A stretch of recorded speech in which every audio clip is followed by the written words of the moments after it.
So there's all these different variations of the theme that we want to explore, and one of the common themes in system modeling is we're looking at a very holistic, high-level point of view. This one specifically here comes from an organization that's a public agency that runs bridges that run in and out of Philadelphia. It's called the Delaware River Port Authority. If I look at their focus here of customer services, this green box here shows that there's 17 different sub-processes that make up their customer services function. This would be the equivalent of opening up your intestinal cavity and say, here are all the organs I got. This does not say anything about who does the work or why the work is done or how the work is done. It just says, look, here's an inventory of what we got. And these 17 sub-processes touch 14 internal customers within our organization. And these 14 internal customers touch 18 external customers, all of whom we're trying to keep happy. So if I've got 32 different constituencies downstream that these 17 processes are trying to serve, what are the odds that these folks all define success the same way?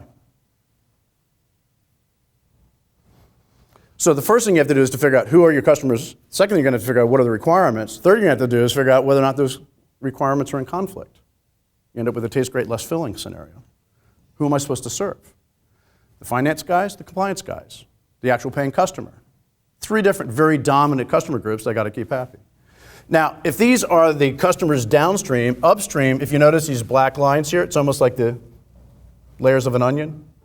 I have 12 internal suppliers that I need to support these 17 sub-processes. I've got 11 external suppliers that have to feed into. If any one of these folks don't show up on the day of the show, these processes will be compromised.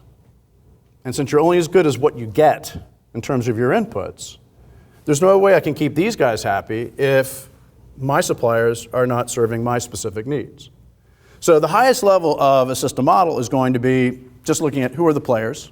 When you peel back the layer, the next layer you get into is now it's the players with a list of business requirements. So if you've ever done kind of the business analysis work, you say, okay, I know who the players are, what are their needs, now I'm getting into at least a laundry list of requirements.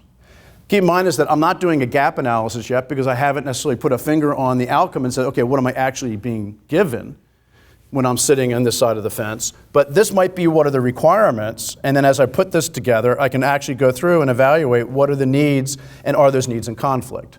And so if this is kind of like a multivariable equation, and these are all the inputs, any one of these that's missing or less than perfect is going to compromise this process.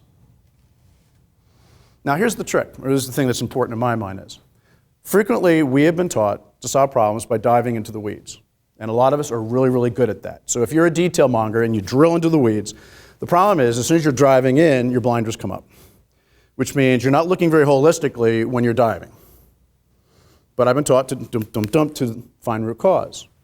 The system modeling says before you dive into the weeds, back up 2 or 3 steps.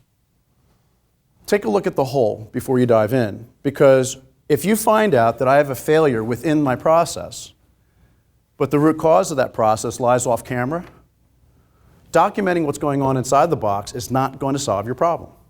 It's not going to identify root cause. It's not going to do anything except expose where the problem surfaces. And that doesn't get rid of it. And what you might find is that I have to take my camera and pan left and then start to scrutinize what's missing on the front end.